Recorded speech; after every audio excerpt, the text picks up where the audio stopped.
Dzień dobry Państwu, nazywam się Karol Tokarczyk, jestem Good morning, ladies and gentlemen. My name is Karol Tokarczyk.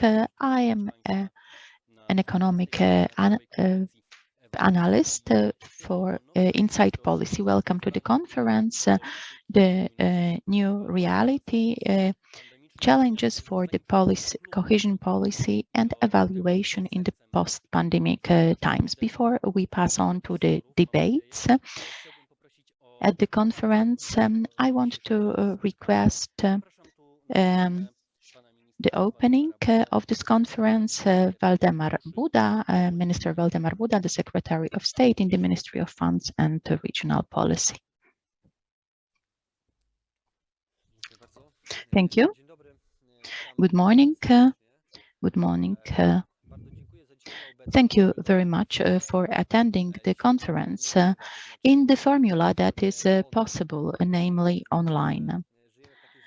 We live, or we have lived in this reality for quite long, and everybody knows that this is the only possible formula for a meeting. On the other hand, it is not worth giving up our plans because the technology enables us to meet this way online.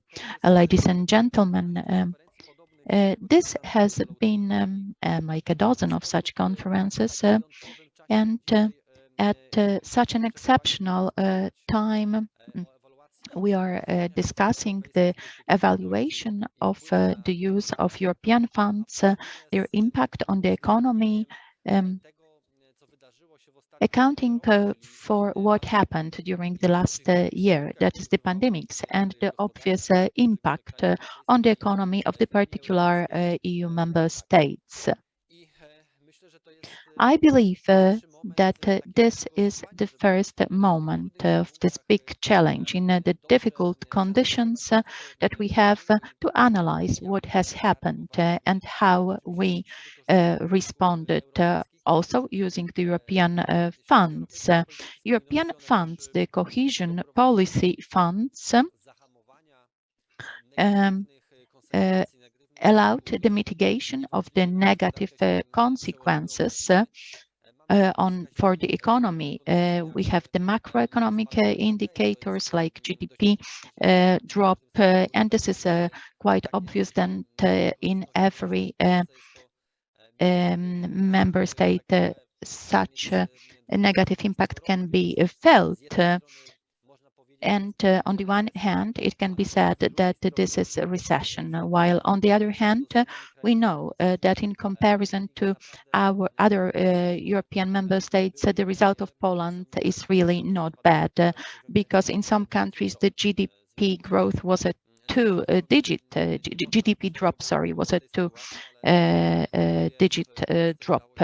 So undoubtedly in Poland, in this time, we managed to go through this time not quite unharmed. About the evaluation for all those who are working on the effects on investing the funds and the response component. In Poland, we have specific data that show that around 15 billion zloty has been invested that was connected with the reaction to the pandemic, with the problems that appeared due to the pandemic. This was a strengthening of the labor market by co-financing the remunerations. These were the liquidity funds, also with the involvement of the Polish Agency of Enterprise Development. There were funds for the equipment, for the medical facilities, for those working on the front line, at a range of actions such as the anti-crisis shield that mitigated or adjusted the disbursement condition for beneficiaries or accounting for funds, and made the process more flexible. It was the response to the expectations of all the stakeholders that naturally encountered the turbulences also in the implementation of projects implemented using the European funds. When we think about our segment of activity, the impact on the economy in connection with the investment of European funds, we could say that at the government level, we did a great job. I mentioned the financial shield that saved over 5 million jobs. And from the point of view of European funds, we reacted dynamically, adequately, and contributed to mitigating the impact of the pandemic. The data show this in greater detail. Many countries, I believe, had different responses, but from the point of view of our activity, where we involved, including also the funds from the regional operational programs, we involved the marshals, we involved the funds from the national programs. This reaction in well, not to brag, this is maybe not a model response, but this is adequate for the situation that we encounter. I hope that the evaluation conferences will generate the added value from the perspective of how we look at European funds in the future. Namely, we will make conclusions based on the status quo today and the direction, and also thinking about the direction ahead. Most frequently, the indicator that we use is GDP per capita, and comparing this to the European average. Considering 1 year's perspective, it's hard to talk about progress when we talk about the recession and there was a drop of the GDP. But when we talk about a broader perspective, the progress, when we compare the ending programming period and the starting programming period, like this progress in achieving the European average as regards the GDP per capita, we have made it. We have 2 regions that exceeded the threshold of 75% of the European average. We have the developed regions like Warsaw and the neighboring counties. So it is visible that this distance is becoming smaller and that the European funds are contributing to that. Another programming period and maintaining a program like Eastern Poland and the focus on providing equal chances. The program plans in Poland for the new cohesion policy, when we look at them, we should be optimistic. I believe that the equal development across the country will be continued, and the territorial cohesion between our country and Europe will become truer. And we did a good job, which I hope will be shown, and the GDP will equal the European average. I wish we have fruitful debate. This is an important topic. Let's not resign from such summaries. Let's see what we have managed to do, what the outcomes are, and let's continue working, because it's only by defining the right starting point we can make progress in the future. Thank you. Let's stop a while. Let's look how this perspective looked, what can be changed to improve the next one. This is the message from the Minister Waldemar Buda. And now over to Małgorzata Oleszczuk from the Polish Agency for Enterprise Development. Over to you.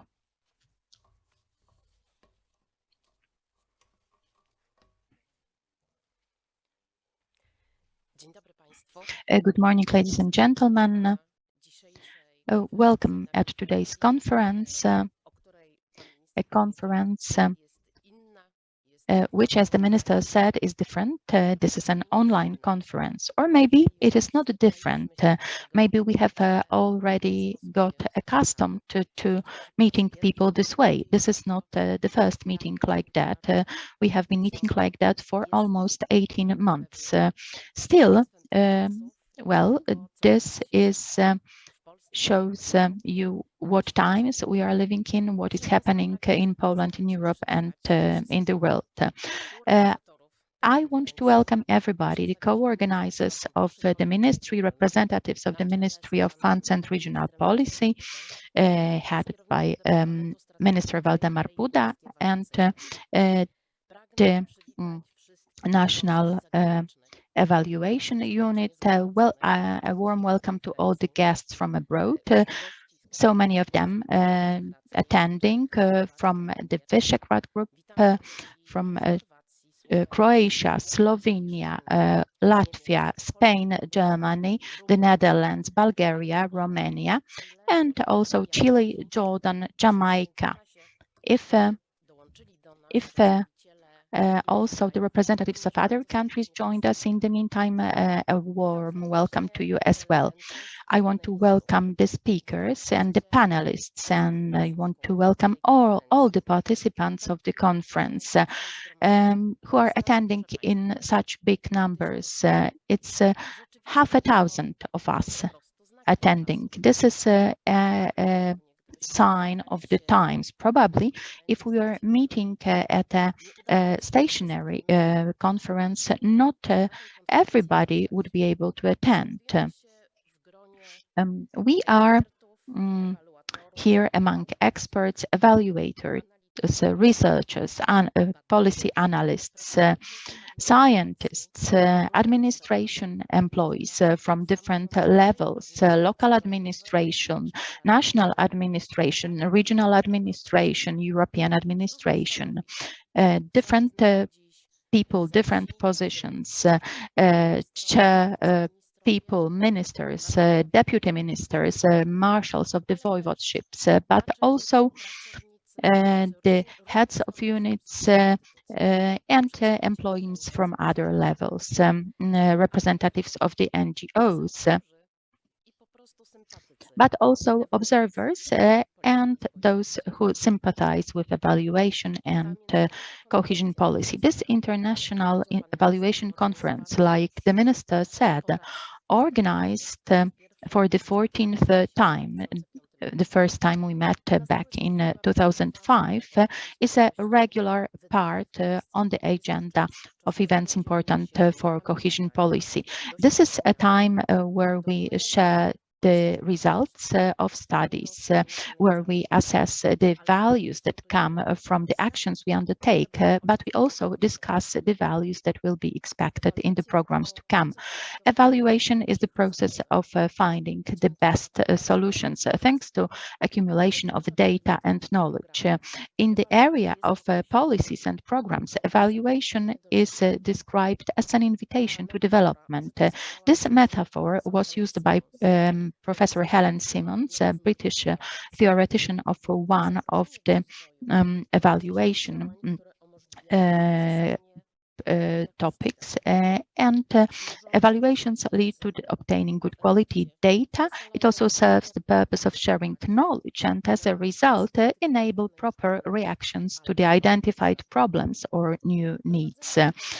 Conducting evaluations is also favorable for better resilience and readiness for the challenges that are faced by the institutions designing and implementing support programs, like the Polish Agency for Enterprise Development. The starting point for the evaluation process are good quality data, which I already mentioned, which in modern economy constitute a kind of new currency. They are the factor contributing to the development of new products and services. Entrepreneurs know this very well, starting from startups to well-developed advanced industrial corporation, gathering data about what works, what requires change, and how to change this. That's what evaluation is. Irrespective of how we call it, we are dealing with the process in all the sectors, in the health sector, in advanced industrial analytics, and in city management. Basing on data interpretation analysis, the data-driven approach is now one of the most important elements of digital transformation, a trend that affects all the sectors and our everyday life. Today, we are in this special situation. A range of actions under operational programs have been reviewed due to COVID-19 pandemic. New programs have been designed, new projects have been designed, measures which are strictly anti-COVID measures, which were being developed under the strong pressure of time. Public institutions, including the Polish Agency for Enterprise Development, helped with great commitment, helped the entrepreneurs from the first months of the lockdown. Almost 1 billion of subsidies for the working capital for medium-sized companies coming from the Polish Agency of Enterprise Development went to several thousand of companies in Poland.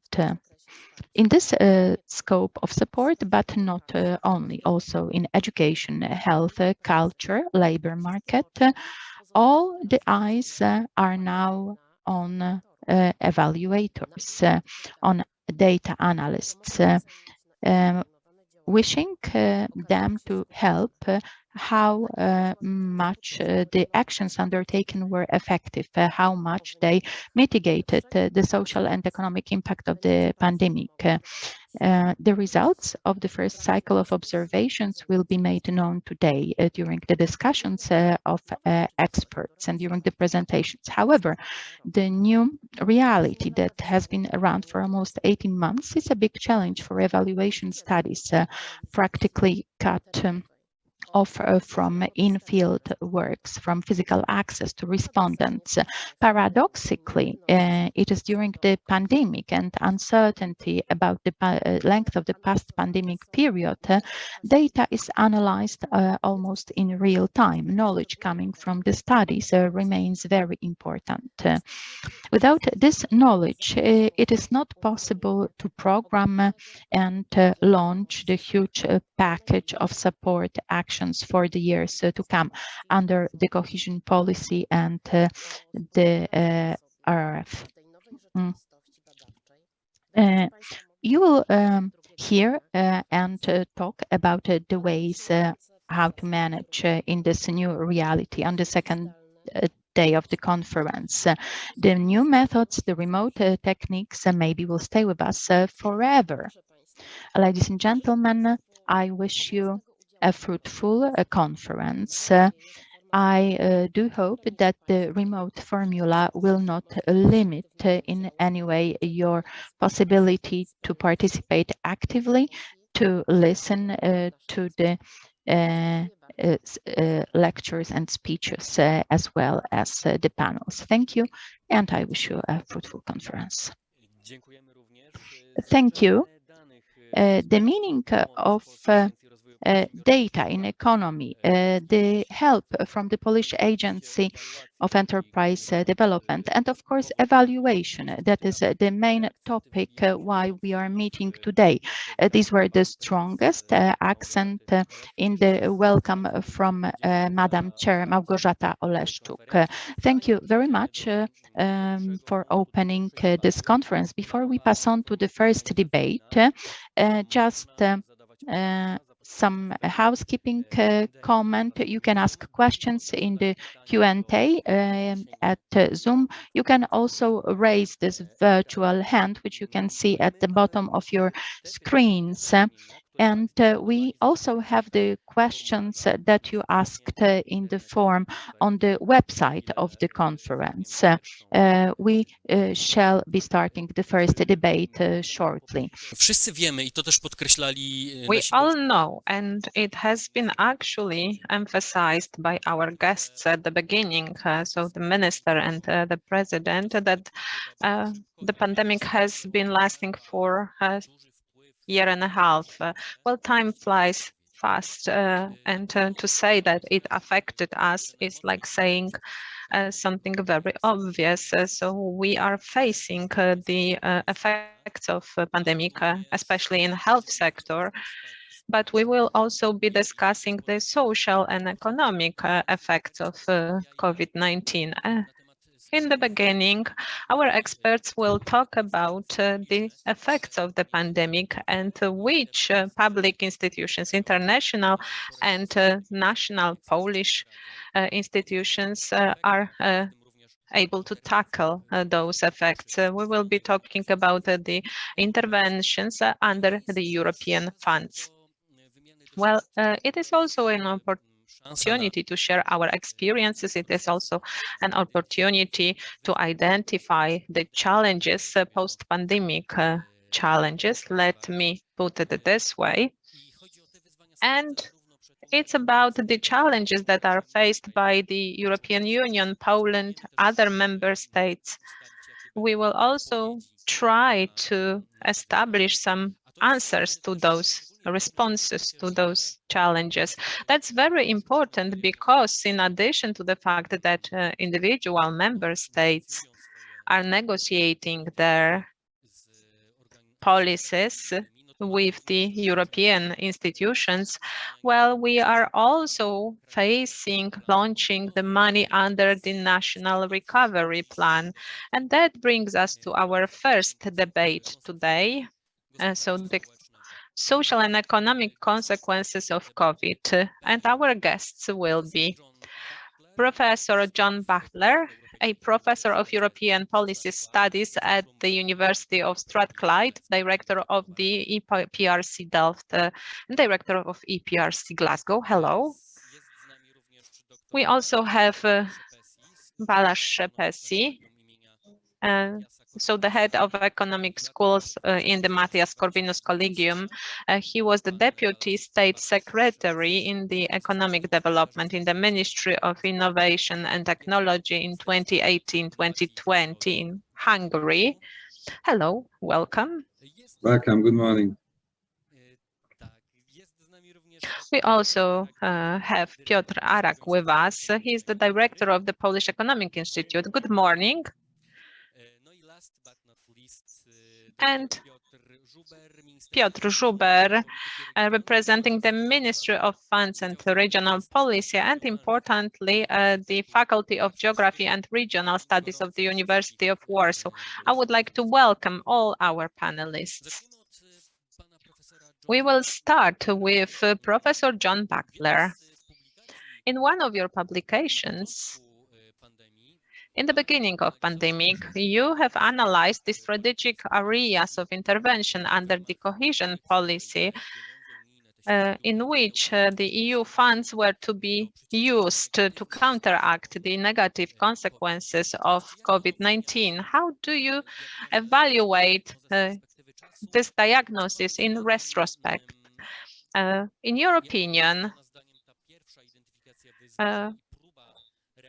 how this first identification of challenges and the attempts to react in the form of, for instance, REACT-EU or the recovery plan, were they correct? What could have been done differently? Should we revisit those assumptions that you wrote about in the beginning? Okay, well, dzień dobry and good morning, everyone. Thank you very much indeed for the invitation to participate in this conference coming at such a crucial time. It's a real pleasure to be here. Looking back, I think the first point to make is the remarkable achievement that we've seen over the last sort of 18 to 20 months.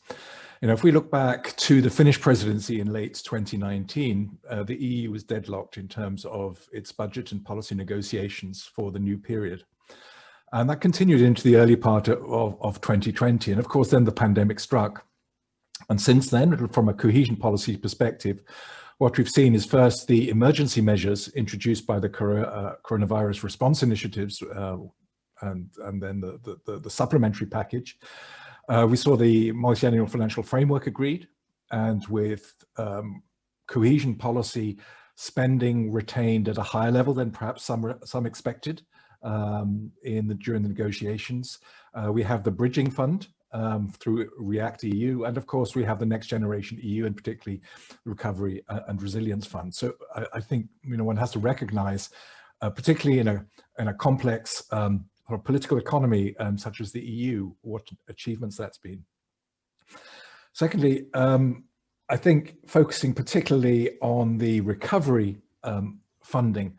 I think it was Winston Churchill who said, never let a good crisis go to waste.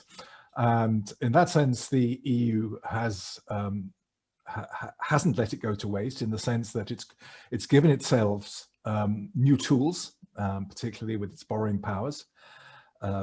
It's given recovery a huge boost, and particularly in terms of requiring strategic approaches to recovery, in terms of recovery plans. It's given an acceleration to the key transitions that we're in danger of overlooking because we're so absorbed with the pandemic, the green transition and the digital transition. And importantly, there's a much stronger focus on reforms as part of the recovery plans, which are very, very difficult to negotiate, as the Commission has been finding with individual member states. But nevertheless, the fact that these are important complementarities to investment, I think that's important. Of course, this process has also been associated with challenges, both operational and strategic. And on the operational side, it's arguably come at the worst possible time in terms of looking at it from the point of view of those responsible for programming, both coordination and implementation. The current programs are still far from complete. At the end of last year, we still had something like 50% of spending that still remained to be implemented. There's been quite significant reprogramming in some countries, not just Poland, but Romania, Italy, Spain, in terms of making use of the CRE and the CRE Plus, particularly for health and enterprise support. Then, of course, there's the additional funding through REACT EU, where the focus is still unclear, but what we can see is that in more developed countries, the focus is particularly on business support, on innovation, on low carbon, and in less developed countries, much more spending going into potential spending going into health, social services, and so on. And the first REACT EU spending has been adopted only last month. And then, of course, let's not forget the programming of the 2021 to 27, which has been delayed because of the priority given to the RRFs. Now, looking at it from a more strategic perspective, and what is it that would be done differently? I think one of the big concerns looking across at national resilience and recovery plans is the lack consistently of a cohesion dimension. Now, cohesion is one of the pillars of the RRF, but is not, in quite a number of plans, is not a significant priority. We also don't see a significant territorial dimension in quite a number of plans.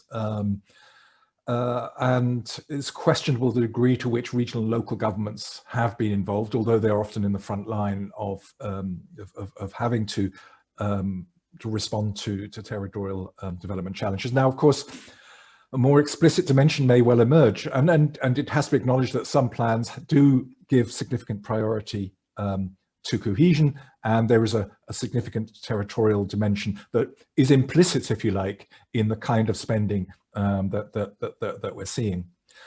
And I think that has potential, particularly the emphasis, the political profile given to RRF spending, and the degree to which there will be political exposure and consequences if those ambitions are not met, already has consequences we can see for cohesion policy in terms of programming for the next period and potentially its implementation, and may well have implications beyond.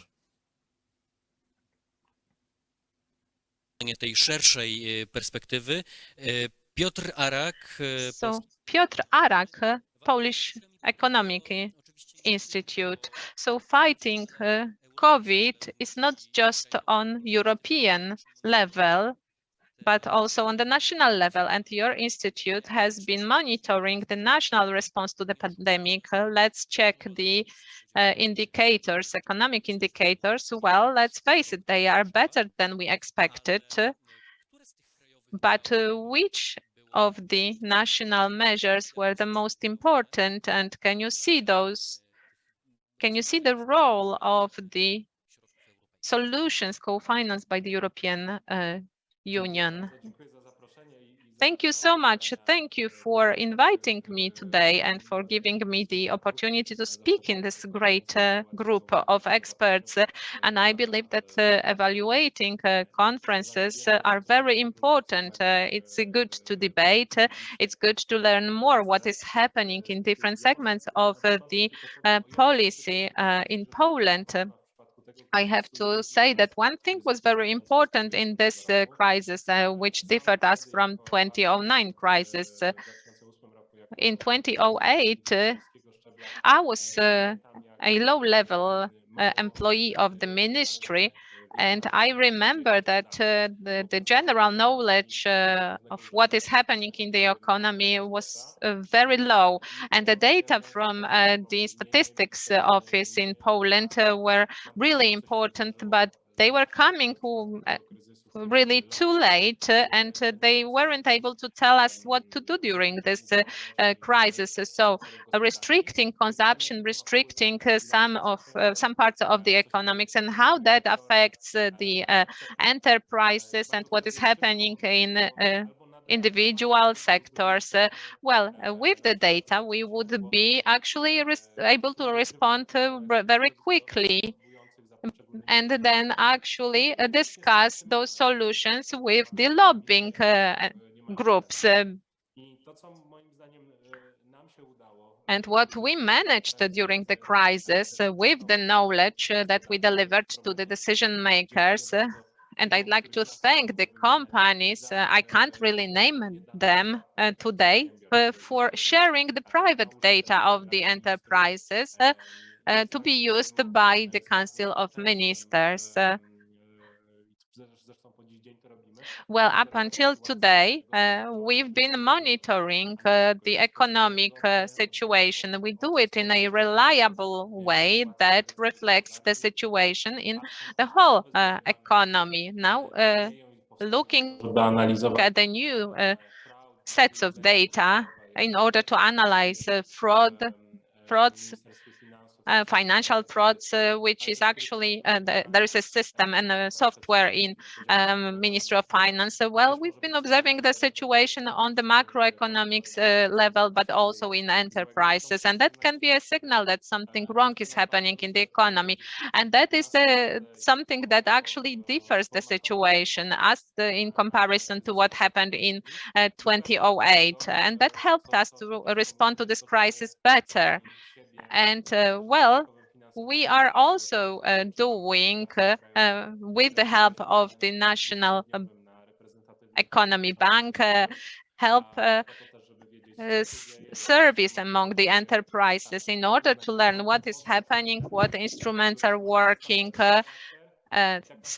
instruments that are standard instruments or non-standard instruments. Well, so the angulation of different sources of knowledge helps us to find out what is happening during single phases of crisis and actually check whether this economic situation is as bad as people say, or maybe there are some segments, some industries that are doing quite fine. And that we've noticed, actually, there were some industries that had huge revenue growth, as for instance, courier services, parcel services, but despite that we've been expecting a large interest of SMS, well, it wasn't that big. So that's the first thing that, in my opinion, especially in Poland, worked quite well. Everything that we were able to collect in terms of data, we did, and the decision makers really appreciated that. And I know that we were the first government or the first country, because I asked the members of the Council of Ministers to help us to obtain data from some of the companies that on the New York Stock Exchange. And I know that not many countries actually wanted to use this data, and that's a satisfaction for me. The response, even taking into account the scale of what was offered, liquidity packages or protecting jobs, well, the time was of importance here. In the previous crisis, all the instruments were actually discussed for a long time, checked for a long time, and because the approach was very conservative, and a lot of exemptions were included, and a lot of restrictions were introduced, not many people used the aid in 2009. So that's the difference. Well, that previous crisis was actually felt in a different way, and the public aid was not too big. Well, but still, actually, the situation differed in many segments, and this aid now had to be more of an egalitarian nature. And we had to respond to possible recession or the situation in enterprises. So first we had to have it in Excel, and then actually zero it through the public aid.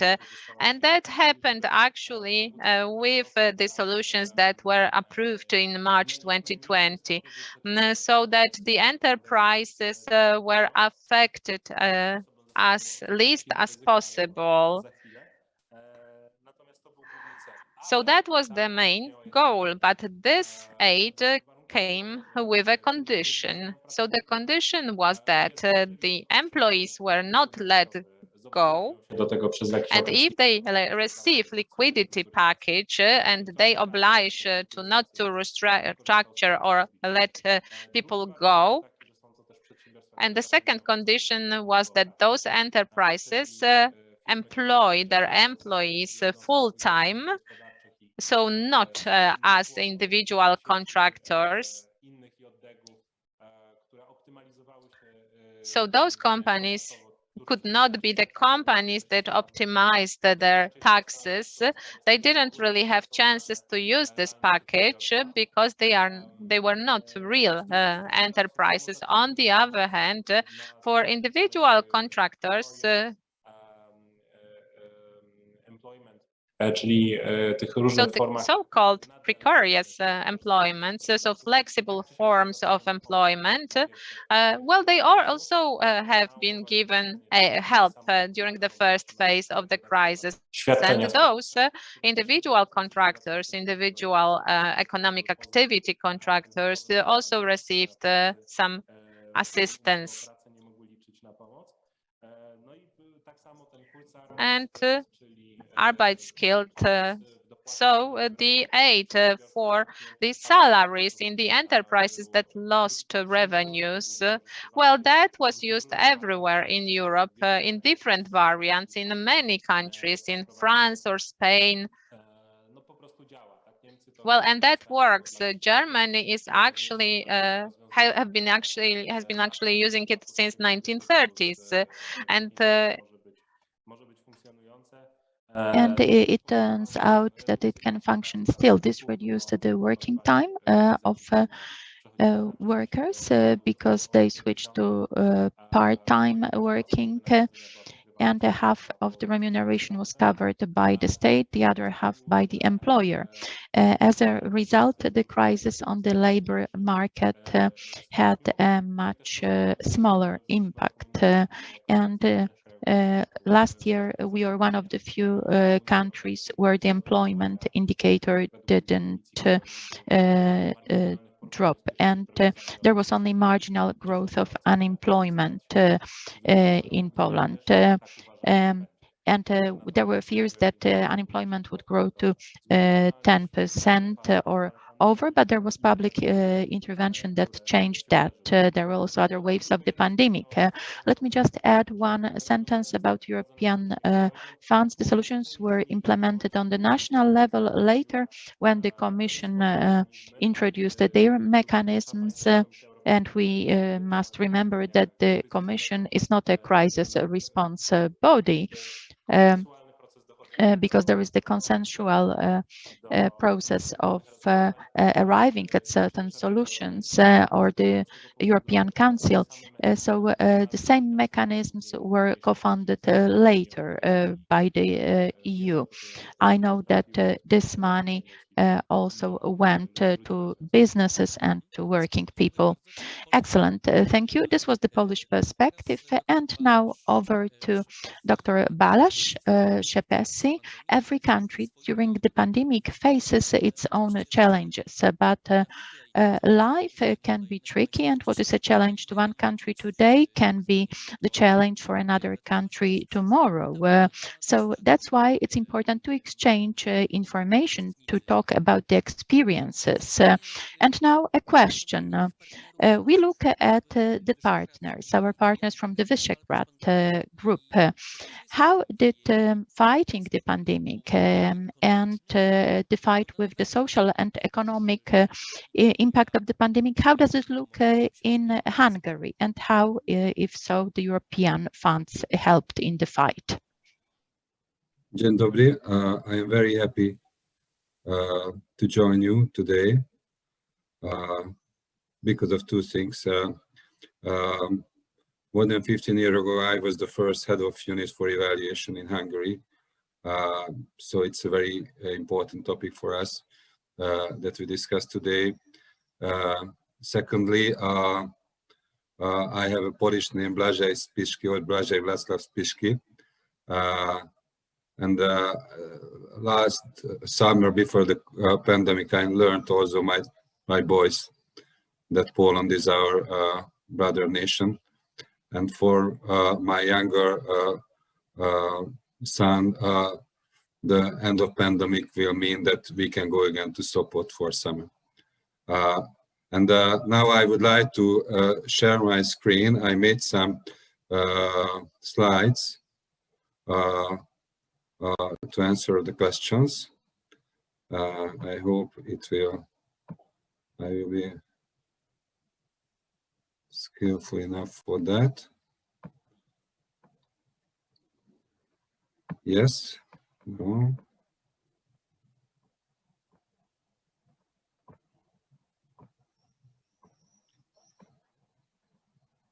So now you can see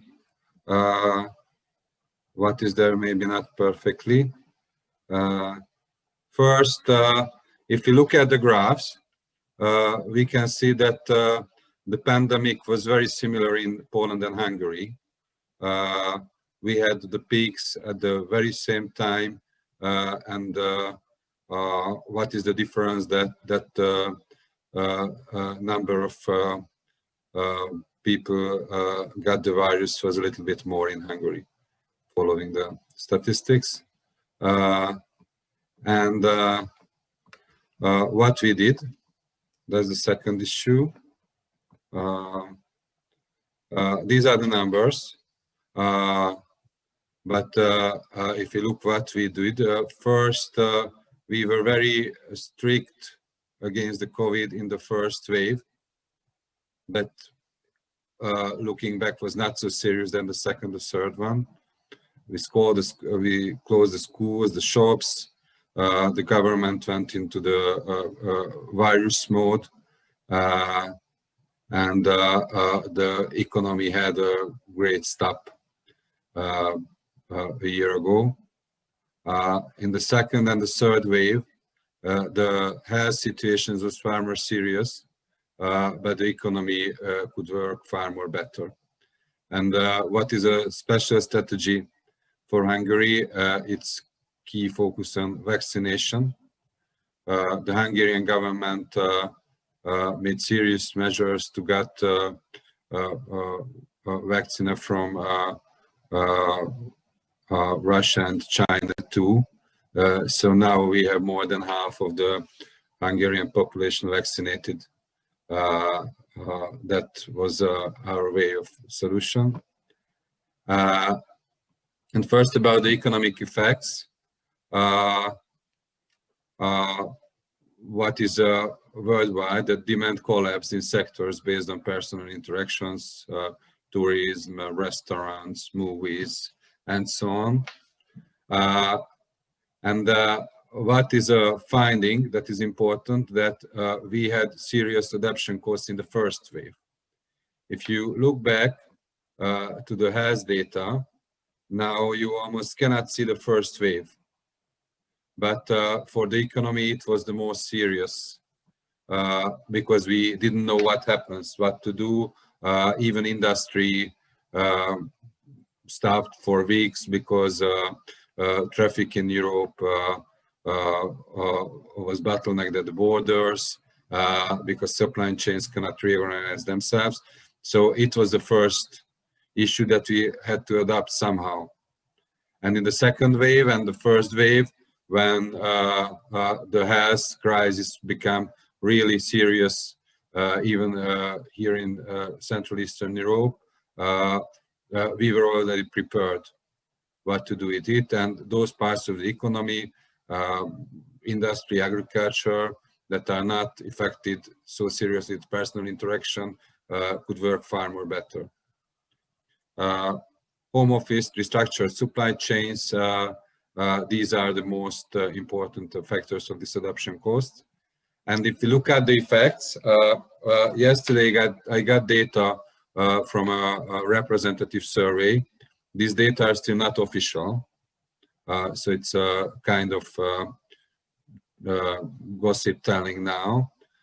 It seems so that from 19 to 20, 50% of the companies lost income, and for them, for this 50%, the average fall was 29%. So it was a serious loss of sales for companies, and this loss was smaller for SMEs, for construction companies, and for exporting firms. And now, after the great fall, now there is a fast recovery. For this year, come on, we are just not after the third wave. Companies report, 50% of the companies report that they will rise sales, and the average increase will be 17%. We cannot add these numbers because maybe not the same 50% who was on the fall part and not the same 50% at the rise part. So you cannot compare this 29% to the 17%, but it shows that recovery starts very fast. And what is interesting, what are the measures the company made? First, cost cutting. Every forint matters. A lot of company postponed investments. There was a change of focus on market, so a lot of companies introduced new products, and the strategic approach became far more important. Companies who had long-term strategies, they had to revise it, and companies who didn't have long-term strategies started to think about it. Oh, maybe guys, we should need it. About the economic policy measures, we had the first package a year ago that moved a lot of money. We had the Kurzarbeit scheme that Professor Arak mentioned. we gave targeted consumption and tax cut for companies in most affected sectors.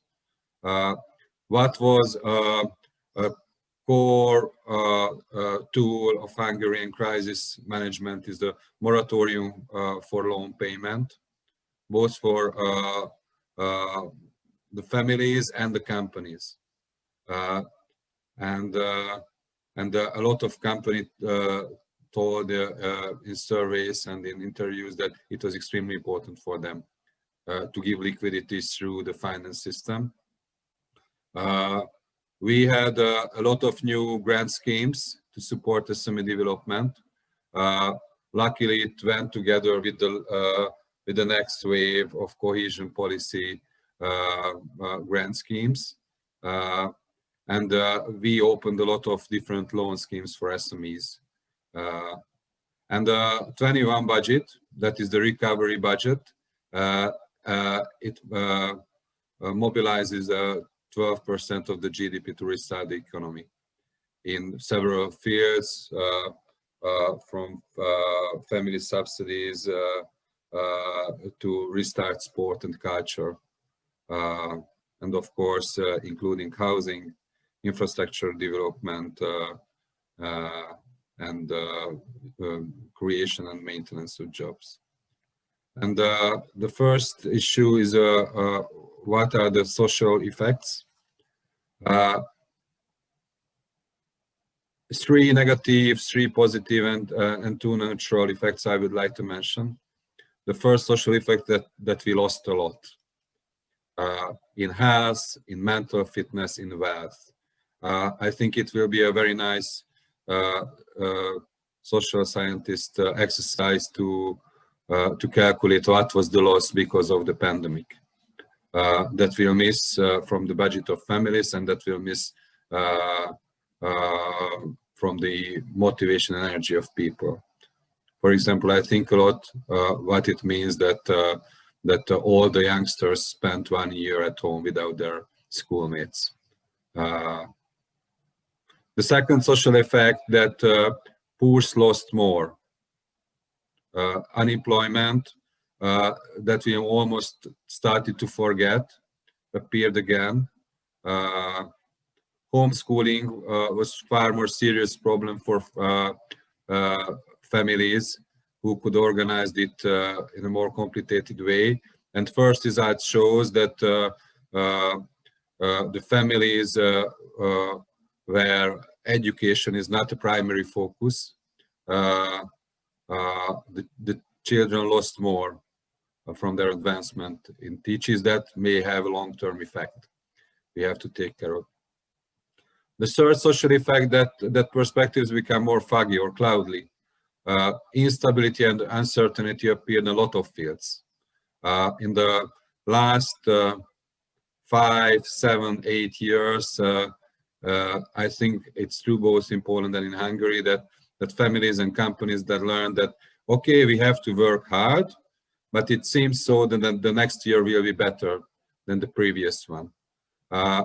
I am confident that the recovery will take it back, but in the following years, we cannot be sure what will happen next year, who will be better off, who will be worse off. We have to learn again with tensions, both on health field and on social field. It's an important social effect, what will happen, carpe diem. If I talk to my students, they are keen to get out, and I think that they would become able to participate 3 festivals in one day. But on the other side, the spiritual balance, to look into outsides, to importance of communities appeared also, and health matters more. That's the other social effect. And the positive effects, I think that solidarity and social cooperation has strengthened because of the crisis. We learned how we have to take care of each other. In Hungary, it became a kind of saying, hello, that take care of yourself.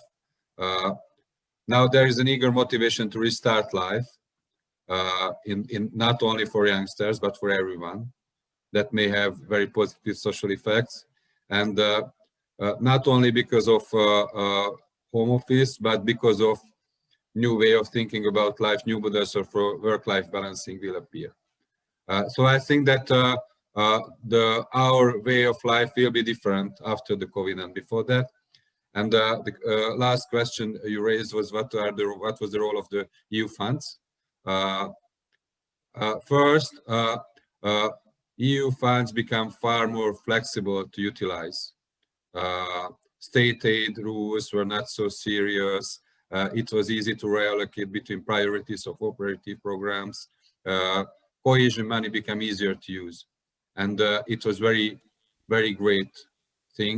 We were very happy to have it, and we could use this money, for example, to enforce labor programs and economic development programs. But it's a paradox in a way that if what helps, it is the repealing of rules in the trouble, then can we say that these rules are okay? I think it's a question that was more thinking. And what I would like to mention lastly, that we had a new generation of subsidy schemes for companies. First, it's a new experimental tool, the conditional transfers, that we give a subsidy to a company, and if this company utilizes it good enough, then it will be a transfer. But if he cannot achieve certain goals, then it becomes a zero interest credit. We initiated smaller subsidies for small companies. In earlier time, it was always said that absorption needs to give money in greater amounts. And luckily, we were just ready with this small amount scheme when the crisis came. And we started to inbuild elements into the grant schemes that has connected business development services. So give you money, but if you think beside money, you will give consultancy, how to digitalize yourself, and so on and so on and so on. Thank you very much. Bardzo dziękujemy również. Thank you so much for this comment. We need to speed up a little bit. The topics are very interesting indeed, but as usual, there is too little time. This didn't change due to the pandemic.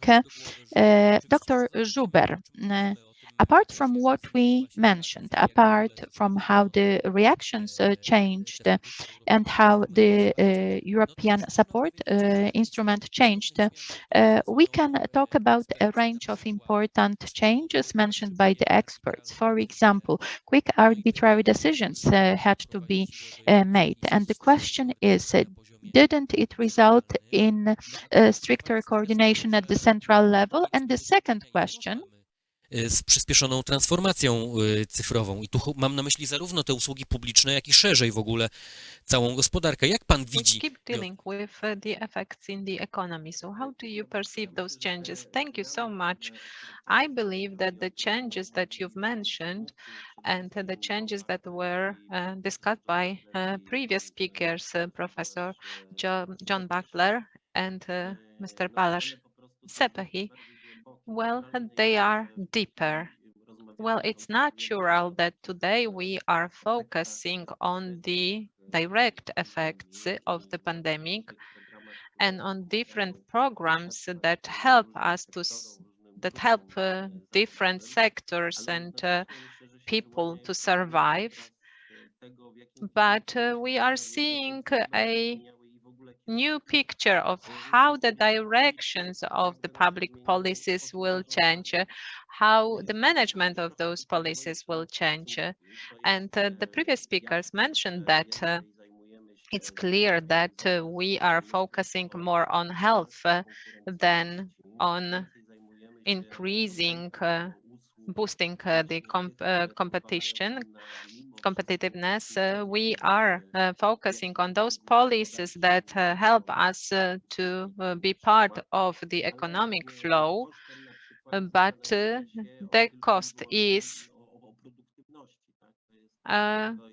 thinking only about productivity.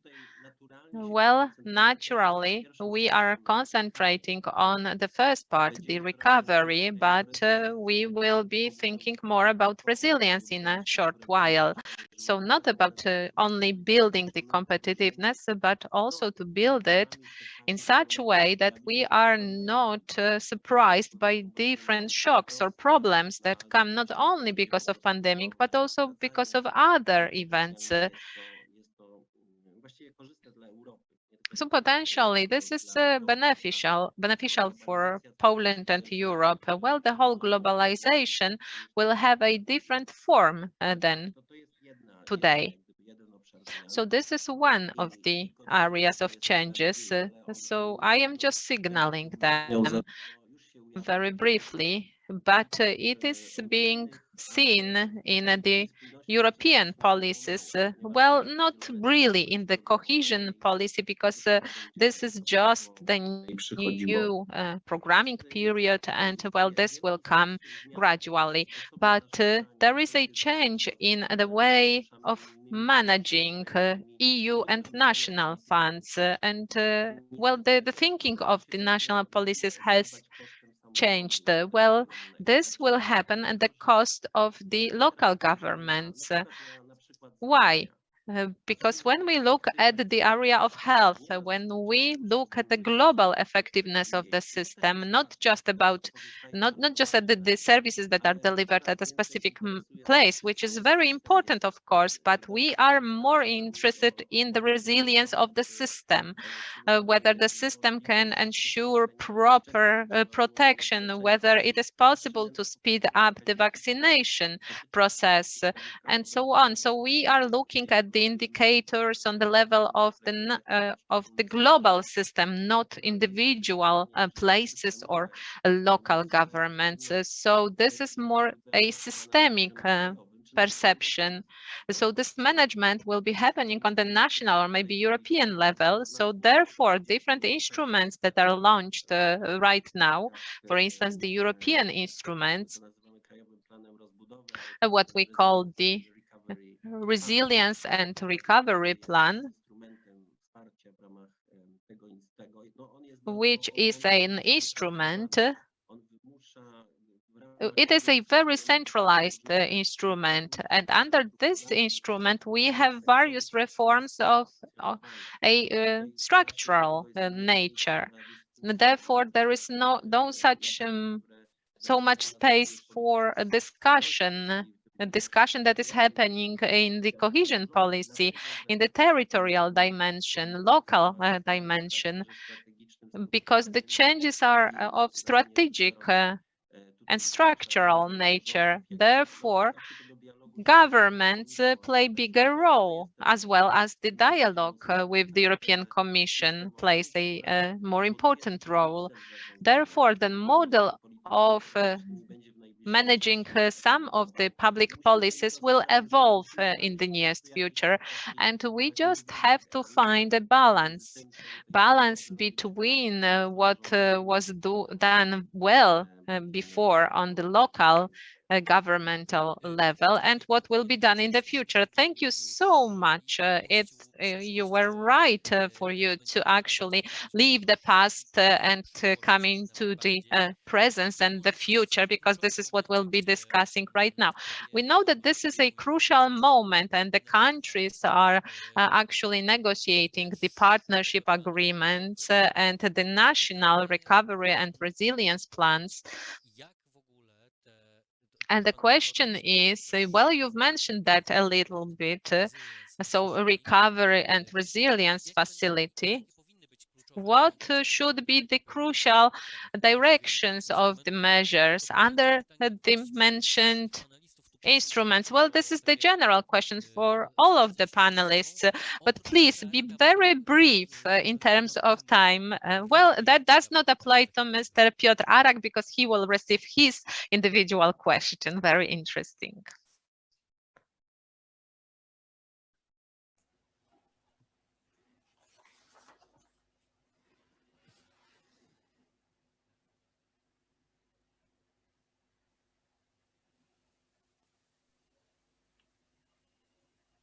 John, would you like to start? Okay, yeah, I'll start. Yeah, keeping it very brief. I think one of the biggest challenges is how we get a coherent and coordinated approach between national recovery and resilience funds plans and cohesion policy programs. Now, what we see in quite a large number of member states is that the two are working along parallel tracks, in the sense that you have a national recovery and resilience plans having been drawn up headed by prime minister offices or ministers of finance, and in separate a separate institutional architecture, if you like, from that of cohesion policy, and that there is often a sectoral logic to the plans, which is not surprising given the guidance that was provided and what the intention of the plans are, and that there is understandably a strong focus on national recovery. So, if you like, macro measures, national interventions. That's not everywhere. We've got some highly integrated approaches where there has been a sort of search for synergies. But I think without a coherent, coordinated approach, I see that there will potentially be some damaging implications for cohesion policy in terms of causing problems downstream in terms of absorption and the effectiveness of cohesion policy. I think there are also some sort of medium-term implications for the cohesion policy model, as was said by other speakers, that the recovery funding is being implemented through simpler systems, and cohesion policy has itself been simplified and given flexibilities, and there are important elements to the cohesion policy model that have developed over time. And I think, there is a need for attention and discussion about how the model develops in future. Bardzo dziękuję. Thank you so much.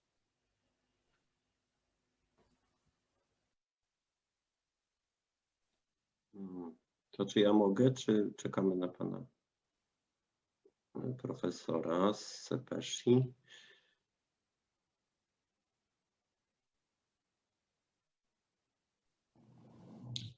Karol, bo ja cię na przykład nie słyszę. Thank you. First about cohesion policy, I think we get used to it. It's a little bit slow, it's a little bit inflexible, it's a little bit over-bureaucratized, but we get used to it and it's ours. So I think it works on a path that you get used to it, both from the side of the Commission and both from the side of the national authorities. RRF is something new. We just learn it. And I fully agree that now we have different regimes to move on. It's not only two. There is RRF, there is cohesion policy, there is agricultural policy, there are direct European programs, and there are national programs. So I think that more coordination necessary. As I see in Hungary, we can do it. We consulted the Ministry of Finance responsible for the budget and for the programs. The Prime Minister's office is responsible, both for RRF and cohesion policy, and works well. But I think that in European level, to put it in a positive way, it's starting of a new era. A lot of fresh ideas and new fresh schemes are coming out, and they should be taken together. Very briefly, for RRF, there is a new logic, a new administration that at least me resembles a bit to the cohesion policy era before the enlargement. And I think that it connected a bit, that it more focused on South Europe than on East Europe, Central Eastern Europe. And in earlier times, cohesion policy was a South Europe policy. So it's important different regional focuses means different institutional regimes. And what is important that RRF means a new mood from the Commission. There are stronger EU fiscal tools. Debt is direct, so it's a Commission that can get loan, and it's in the plan that there will be direct EU incomes, green taxes, tariffs, for example. That changes a lot. And what is important about RRF that it is to be repaid, either by the Commission, but Commission finance comes from the member states or from direct states. And how I see, I know it's a great debate also in Poland, that it's not so cheap money as it seems, because it has compliance costs. We need,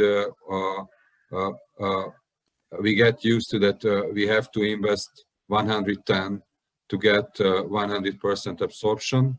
And it has a huge administrative cost, and there are the uncertainties because of the novelty of the system. So I think that the cautious approach of governments in this field is acceptable. And finally, the substantial focuses are, because of the COVID, are to be green and be digital. But I think it's for the next question. Tak, bardzo dziękuję. Pan doktor Piotr Żuber, kilka zdań. Thank you so much. And maybe Piotr Żuber. Well, very briefly, because I've started to talk about this instrument, but I'd like to pay your attention to one thing. Of course, coordination between various policies is important, especially when we look at the cohesion policy. But that's not the most important issue, because this instrument, this facility, comes with a different objective. Of course, the objective has been declared and it is connected with helping to build resilience, but the substantial difference is that this facility is connected to the European semester. So, in addition to investments, the reforms are very important, the reforms that are agreed with the European countries. And we are dealing here with a facility that, as the previous speaker said, comes with financial restrictions. But at the same time, if we want to obtain the money, we have to agree with the Commission on implementation of various ideas that are important from the European perspective. So this facility comes into some national competences, so we have to find a way out or a compromise. And this instrument, this facility, can be called a turbo acceleration Europeization instrument. And the question is, which are elements proposed by the Commission are beneficial for us? This is the question. We have to balance it, and this is happening very quickly, very fast. And this facility has no tradition, 30 years long tradition. And well, some elements of this system are being created right now. So this is actually work in progress. So this is not the coordination that is the biggest problem, but the problem is how much this instrument will be able to help with various reforms, or to what degree this instrument, this facility, will reshape us. So we are moving on to the Polish Economic Institute and Piotr Arak. So question for you. What would you say to Polish decision makers? How would you actually help them? Do we need a new strategic post-pandemic approach?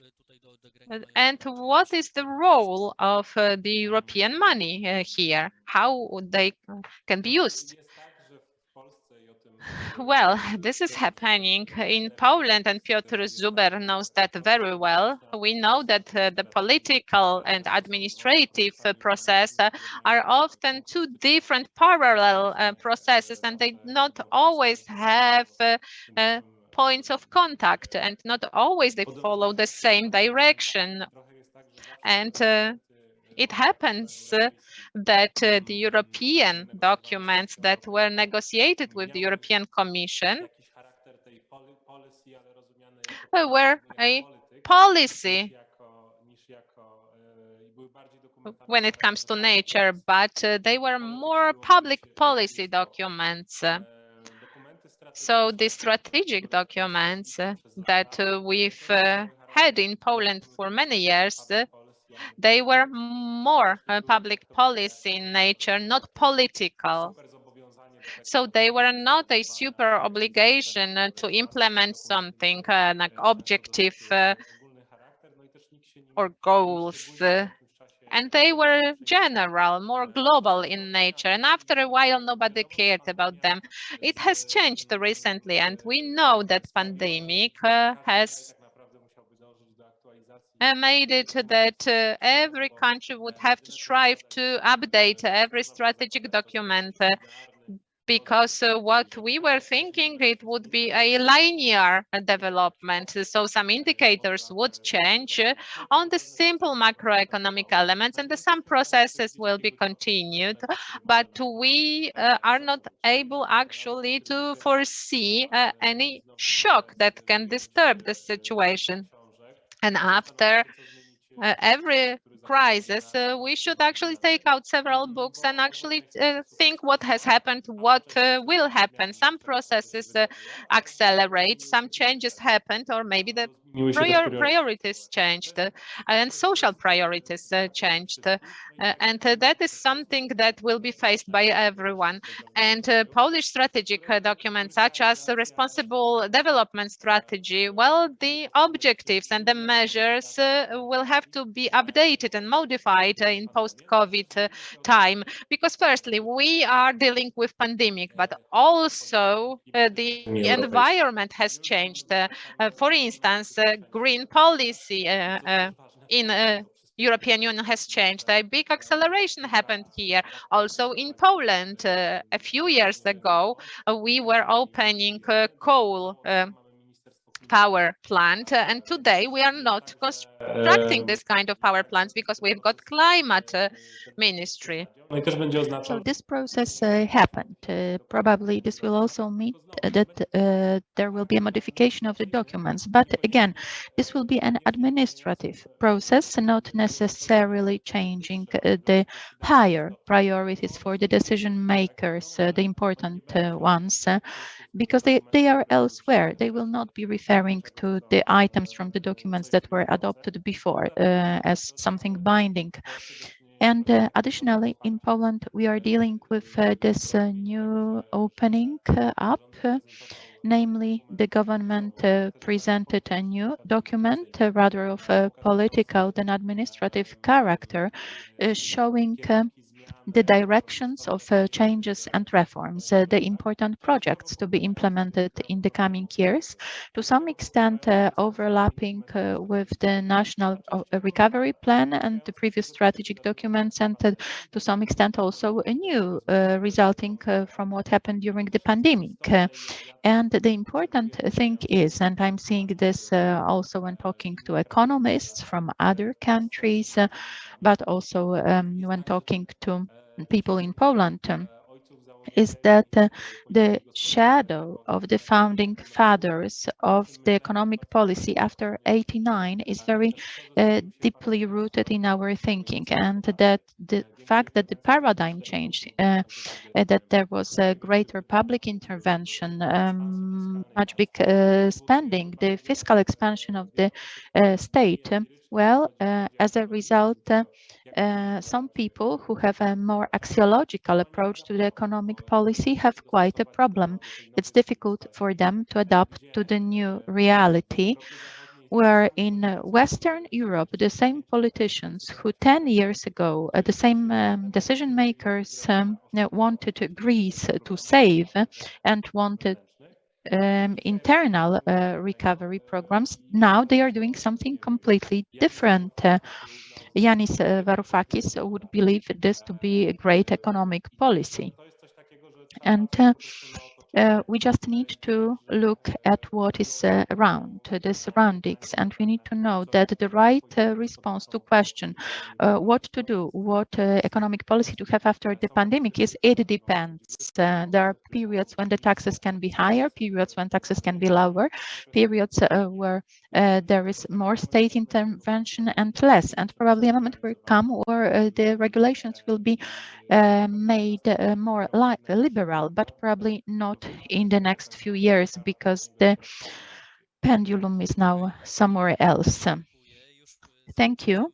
Before we pass on to questions, because we also planned the question and answer section, let me just remind you that you can ask questions using the Q&A option on Zoom, and the other way, just raise your hand, the virtual hand that you can see at the bottom of the screen. We also have questions that you asked via the website.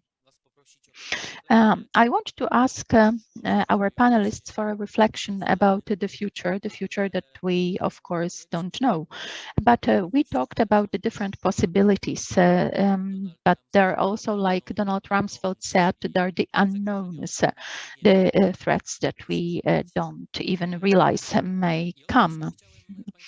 And I want to ask you about the challenges connected with the cohesion policy by 2027.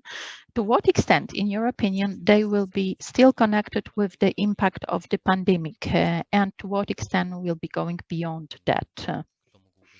Who could start? Maybe. Go ahead, please, Professor Bachtler. Okay, yeah, thanks very much. I'll perhaps start with the known unknowns in Rumsfeld's famous categorization. I'd sort of highlight three things. The first is resilience. We don't know how long the effects of this pandemic will last in terms of the health crisis, or the effects of the containment measures, or the recovery. But I think, to use the English expression, this has been a wake-up call in terms of the territorial resilience that we have, and we can see how much the effects of these different these different aspects of the pandemic have varied. So I think there's a need to re-examine the kind of smart specialization and broader regional development strategies that we've had, and there are broader debates going on about reshoring, about creating, ensuring that there's greater local manufacturing capacity. And related to resilience, a big important factor influencing the capability of regions and countries to respond has been the quality of government and institutional capacity.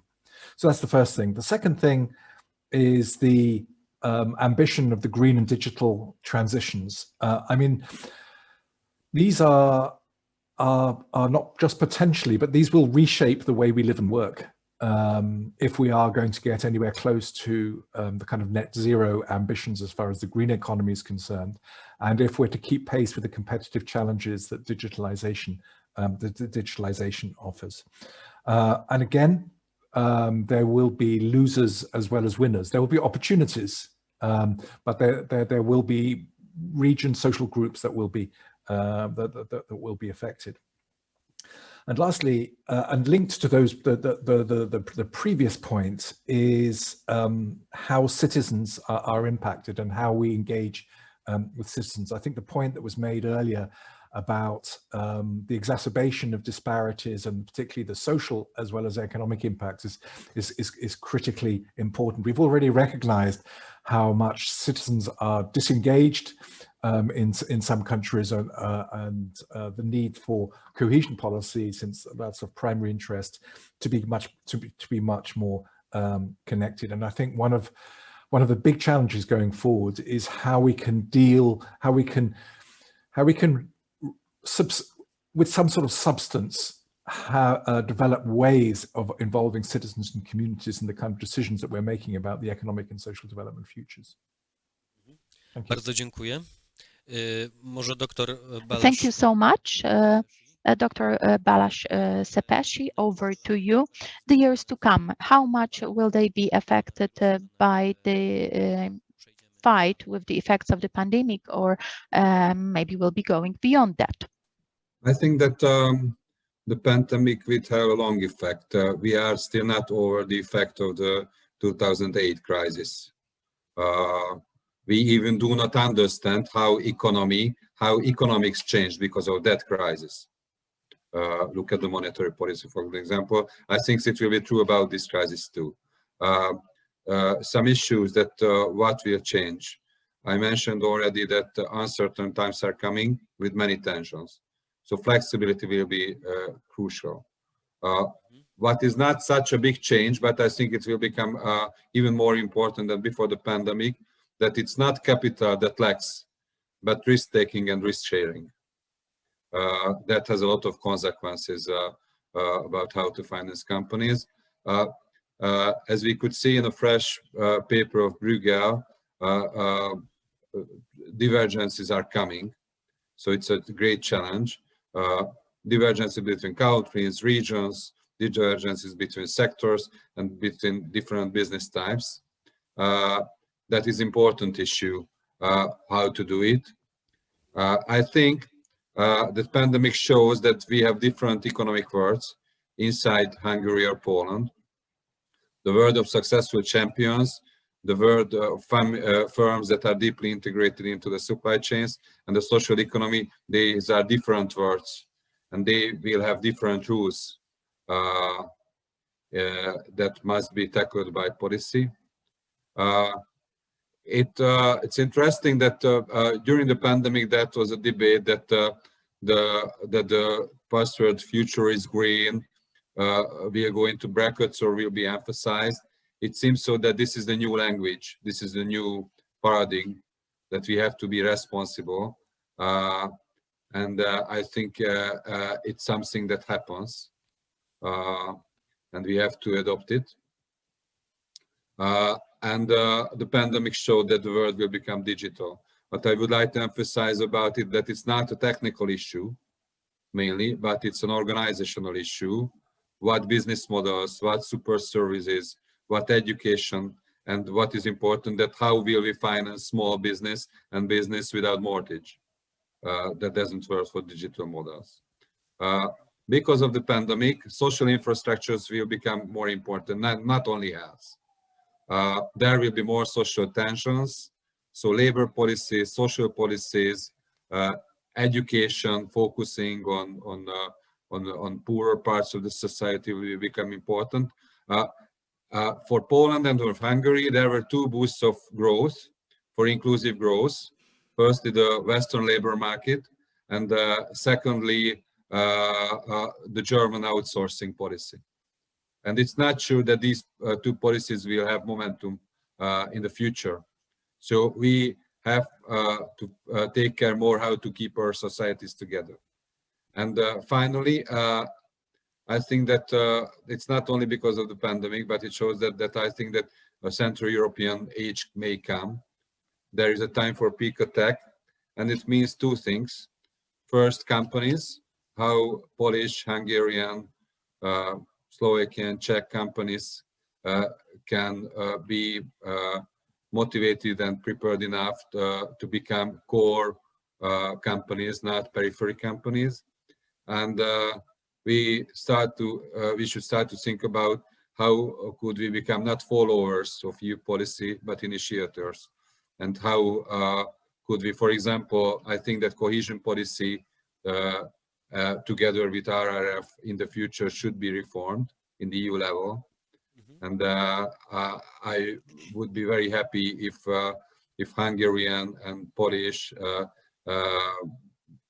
intellectual workshops should be not only the participants, but the initiators in this issue. Thank you. Dziękuję bardzo. To może teraz dr Żuber o przyszłości, o tym, jak ją widzi. Dr. Żuber, about the future, how you see it, to what extent the pandemic and for how long will it be affecting the countries?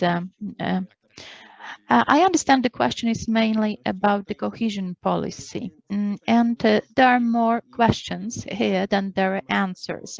I will mention two dilemmas. So one thing is the changing interest and the policy shift towards greater centralization. Because of that, naturally, the regional level, the local administration, so important for the cohesion policy, will be can be harmed in this new by this new shape of the cohesion policy, because there will be more focus on the efficiency of the supply chains on the national level. On the other hand, we are facing another problem. My colleague from Budapest mentioned that, and John from Scotland also mentioned that greater flexibility in cohesion policy in the long run is not so good. In my opinion, this will kill this policy. If it turns out that cohesion policy can finance everything that can just as well be financed from the budget, I'm not talking about the amounts, but about the qualitative dimension, about the structural investments. If we stop looking at investments as the driver for the necessary changes, then it will turn out that there will be critics and that this policy is no longer needed, and simpler mechanisms will be found to deliver money for various investments that were uninvested due to the crisis. And a third point, but there is also a chance, I think, an opportunity for the cohesion policy. What John mentioned, I mean, because John and I worked together more than one time, and we believe that the future of the cohesion policy lies in greater emphasizing of the territorial dimension and the local action, working locally. The change connected with the pandemic and with the new era of globalization may shorten the supply chain, and this also is an opportunity for the regions, because the regions can get included in the chains. What's manufactured in China can be now manufactured in the Polish region of Podlasie. So this policy needs to focus on building systems that cover both institutions. This is an important lesson, but not just the local administration, but also businesses and research institutions, the civic society, and so on. But on the other hand, support sectors which have a future. That's why John talked about the need of looking at smart specializations. They can't just focus on innovations. They also have to focus on attracting potential for production, which will make it possible for businesses to be included in the supply chains, and the supply chains move to Europe. Thank you very much indeed. And over to Piotr Arak from the Polish Economic Institute. What is the future ahead? If you can read the future for us. So I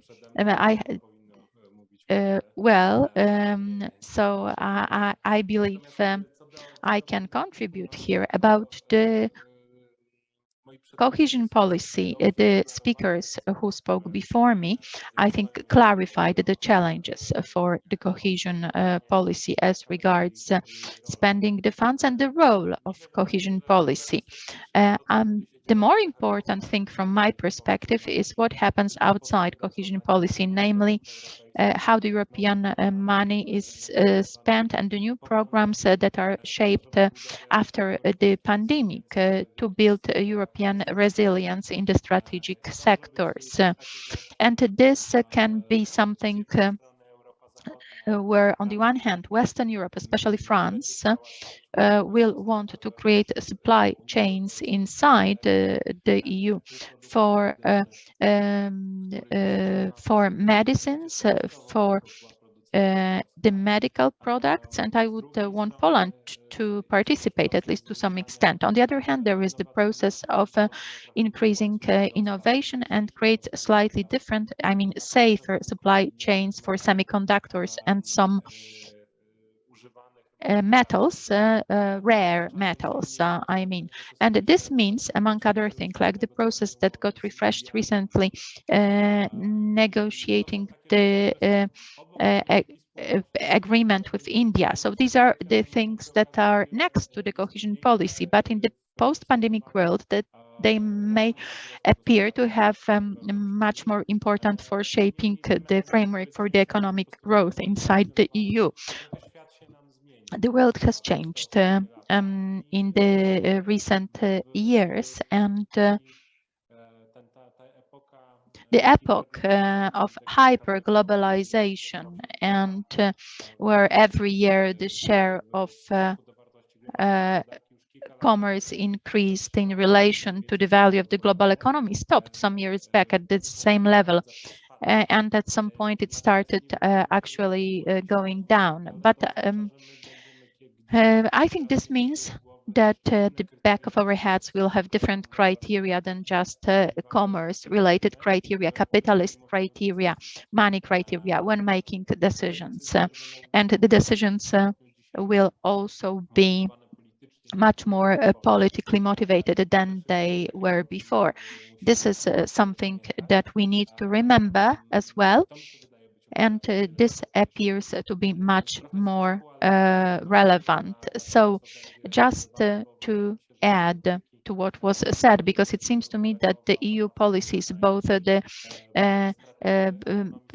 drug-related policies and building the autonomies, one of the analysts of the Inside Policy wrote about this, are equally important now in the post-pandemic world, as all the redistribution activities and development activities inside the EU and recovery activities, which is, at least to some extent, to restore the economies, especially the southern ones, to the path of economic growth.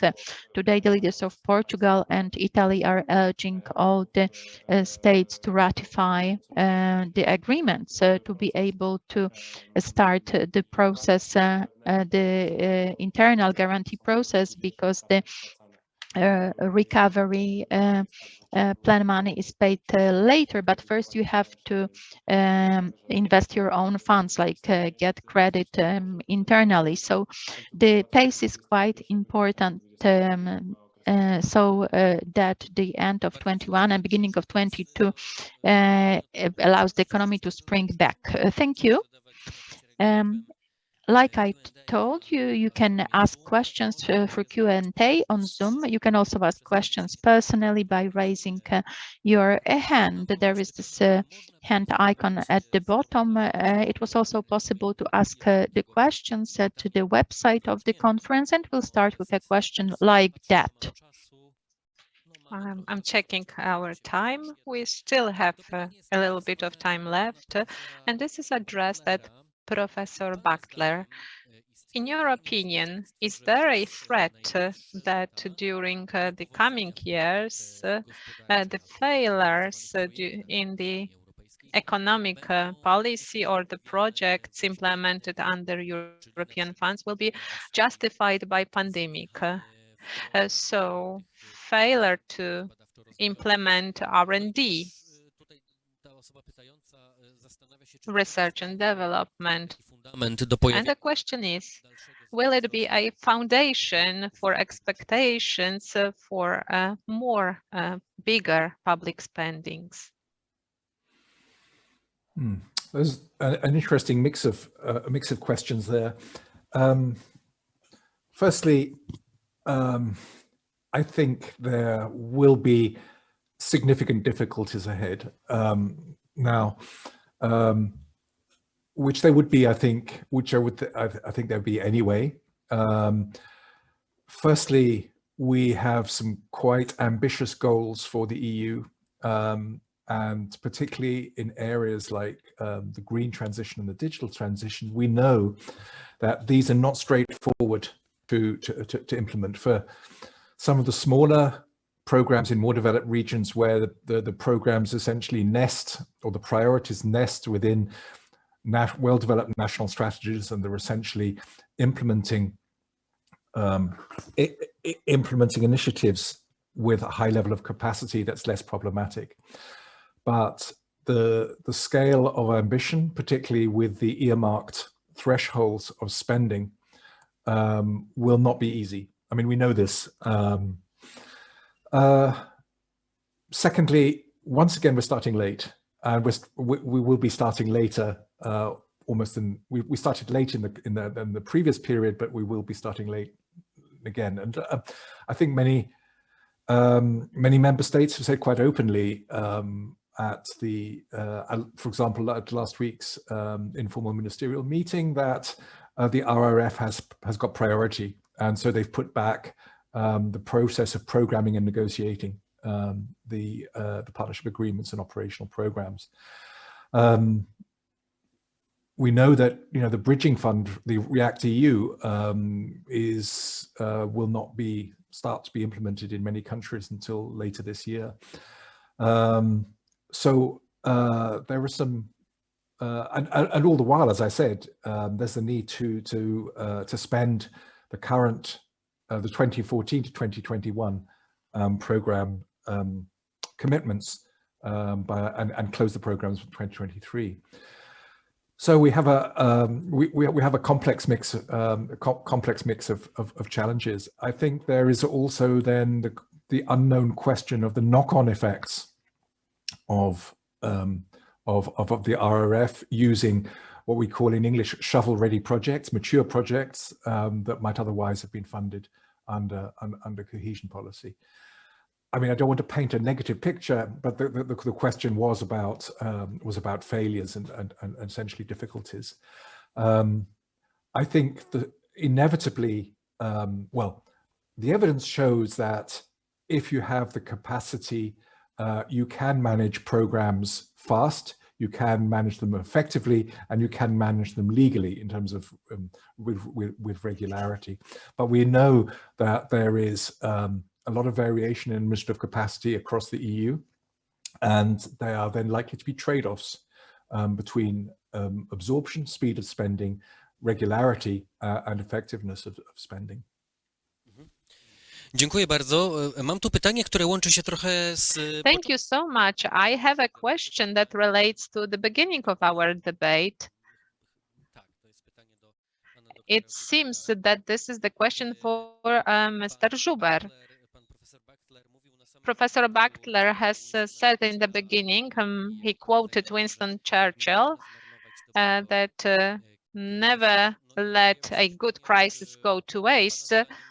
And in your opinion, Piotr Żuber, did this pandemic teach the institutions anything, the institutions that are responsible for programming the development? Well, it is not said here in this question whether this is about European or Polish institutions, so please actually choose yourself. Well, we will see that in time.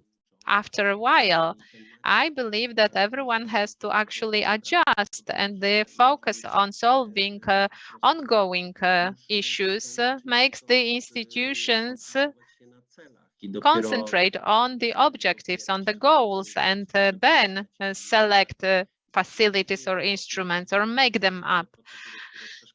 Oh, and this is happening in Poland. And all those issues that can be a disturbance are simplified. For instance, the lesson coming from the vaccination program is a good lesson. We have to focus on vaccinating the biggest number of people at once without debating on the numbers or other issues. Will that translate into a systemic changes that turned out not resilient to the pandemic? Well, this will be answered in a while, but the European facilities are to help us to actually review what is not working well in health, in IT, what is not working, what we're doing wrong, what is happening in health area that we have such bad indicators in air quality. So this will have to be done, and I believe that this effort is there, and the motive and well, we are striving at systemic changes. So there is more bigger emphasis on changing our way of thinking and to start thinking about systemic changes.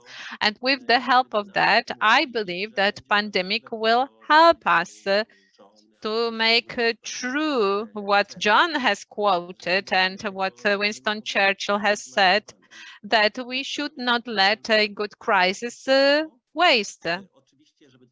And in order to use this opportunity, we should think about implementing various mechanisms and procedures on the managing level, or on the level of thinking about systems mentioned by Mr. Arak today. What was happening during COVID pandemic to the enterprises? Do they need a different kind of assistance right now? So we have to look into the future as well. So this is all interconnected, and we cannot only respond, but we have to go beyond that. We have to be ahead of the problems. So there are some ideas, emphasis, but actually the ongoing, the here and now approach may be a difficulty factor here, but actually the change is happening, at least in Poland. Great, thank you so much. I'm looking at our clock. We only have 4 minutes, or maybe a little bit more, but that means that we will not have time for another question. Let me actually use this time to share some technical information. But firstly, I'd like to thank you so much for this debate. Thank you, John Bachtler, Balazs Szepesi. Thank you so much, Piotr Arak and Piotr Żuber. Thank you so much. They were our guests during the debate that opened the 14th International Evaluating Conference. Thank you, gentlemen, so much.